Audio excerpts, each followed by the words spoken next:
মার্কিন যুক্তরাষ্ট্র সহ পশ্চিমাদের চোখ রাঙানি উপেক্ষা করে যার নেতৃত্বে মধ্যপ্রাচ্যের আমূল পরিবর্তন এবং বিশ্ব রাজনীতির সমীকরণ বদলে যেতে শুরু করে ঠিক সেই সময় মর্মান্তিক মৃত্যু হল ইরানের প্রতাপশালী প্রেসিডেন্ট ইব্রাহিম রাইসির।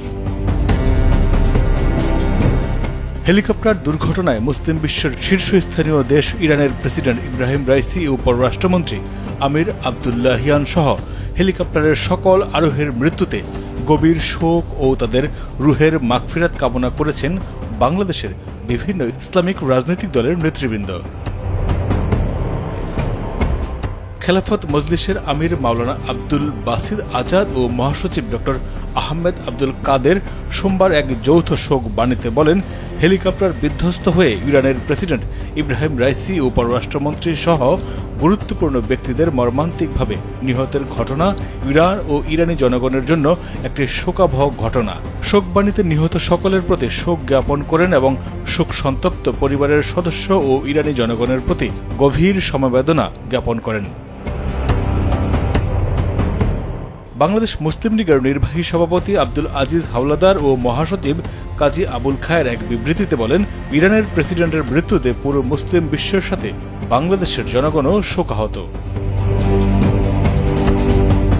ইরান সরকার কর্তৃক 5 দিনের শোক ঘোষণার সাথে বাংলাদেশের জনগণও একাত্মতা ঘোষণা করেছে। এই দুঃসময়ে বাংলাদেশের জনগণ ইরানের শোকাহত জনতার পাশে থাকবে। ইরানের প্রেসিডেন্ট ইব্রাহিম রাইসি ও পররাষ্ট্রমন্ত্রী আমির আবদুল্লাহিয়ান সহ হেলিকপ্টার দুর্ঘটনায় নিহত সবার রুহের মাগফিরাত কামনা করেন। ইরানের উত্তরাঞ্চলে হেলিকপ্টার দুর্ঘটনায় মুসলিম বিশ্বের শীর্ষস্থানীয় দেশ ইরানের প্রেসিডেন্ট ইব্রাহিম রাইসি ও পররাষ্ট্রমন্ত্রী আমির আবদুল্লাহিয়ান সহ অন্যান্য ব্যক্তিবর্গ নিহত হওয়ার ঘটনায় বাংলাদেশ নেজামে ইসলাম পার্টির সভাপতি মুফতি মুজিবুর রহমান ও মহাসচিব মাওলানা মুমিনুল ইসলাম এক যুক্ত বিবৃতিতে গভীর শোক প্রকাশ ও ইরানের জনগণের প্রতি সমবেদনা জ্ঞাপন করেন।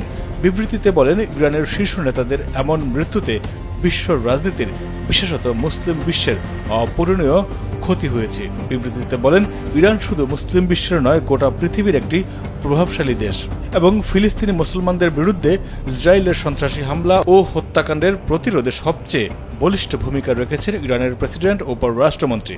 তাই তাদের এই মৃত্যু নিছক দুর্ঘটনা নাকি ইসরায়েল আমেরিকা গোপন সন্ত্রাসী হামলায় তা তদন্ত করে দেখার দাবি জানান নেজামে ইসলাম পার্টির নেতৃবৃন্দ। রাইসির আকস্মিক মৃত্যু নিয়ে বিশ্বব্যাপী দেখা দিয়েছে নানা প্রশ্ন। এর পেছনে কারো হাত আছে কিনা তা নিয়েও দেখা দিয়েছে সন্দেহ। সন্দেহের বাঁকা দৃষ্টি ইসরায়েল এবং তাদের মিত্র রাষ্ট্রগুলির দিকেও। মাইদুর রহমান রুবেল, কালবেলা।